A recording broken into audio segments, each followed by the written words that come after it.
తల్లి ప్రేమ హృదయాన్ని తాకే కథ. నా పేరు రమేష్. ఒక చిన్న గ్రామంలో పుట్టి పెరిగాను. చిన్నప్పటినుంచే మా తల్లి ఒక్కతే నాకు ఆధారం. ఆమె చెమటతో, కష్టంతో నాకు చదువు చెప్పింది, తినిపించింది, బతికించింది. తల్లి ముఖం ఎప్పుడూ అలసటతో నిండిపోయి ఉండేది. చేతులు గట్టిగా, చర్మం బీటలు వేసినట్టు ఉండేవి.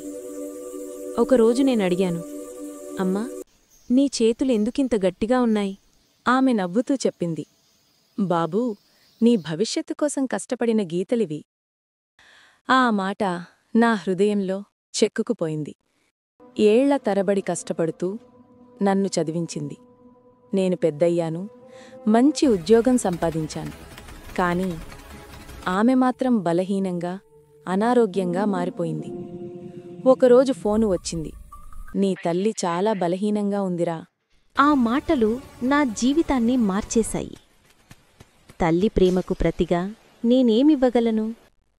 ఆమె ఇచ్చిన మమకారం, త్యాగం, కష్టపడి పెంచిన స్నేహం, ఇవన్నీ దేవతలకన్నా గొప్పవి. ఇప్పుడా తల్లి లేరు, కాని ఆమె ప్రేమ, ఆమె ఆశీస్సులు నా హృదయంలో ఎప్పటికీ జీవిస్తూనే ఉంది. తల్లి చనిపోయిన తర్వాత రమేష్ మనసు ముక్కలైపోయింది.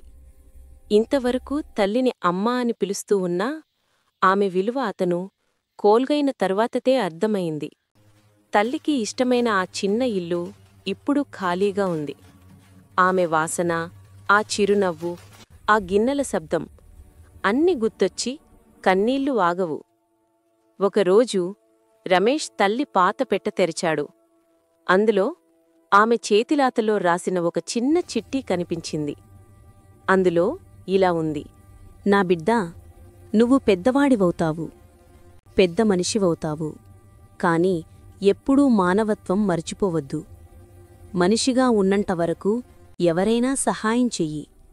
నా ఆశీర్వాదం ఎప్పుడూ నీతో ఉంటుంది. ఆ పదాలు చదివిన రమేష్ కన్నీళ్లు ఆపుకోలేకపోయాడు. ఆ రోజునుంచి అతను మారిపోయాడు. తల్లిని స్మరించుకుంటూ తన ఊరిలో అమ్మ ఆశ్రమం అనే వృద్ధాశ్రమం స్థాపించాడు.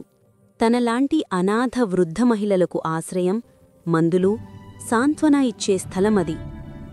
ప్రతిరోజూ ఉదయం తల్లి ఫోటో ముందు దీపం వెలిగించి ఆమె ఆశీస్సులతో తన రోజు ప్రారంభించేవాడు. రమేష్ పేరు దేశమంతా వినిపించింది. కాని అతను ఎప్పుడూ ఒక్కమాటే చెప్పేవాడు, ఇది నా తల్లి ప్రేమ ఫలితం, నేను కాదు. ఆమె చేతుల గడ్డలు నాకిప్పుడు పుష్పాల్లా కనిపిస్తున్నాయి.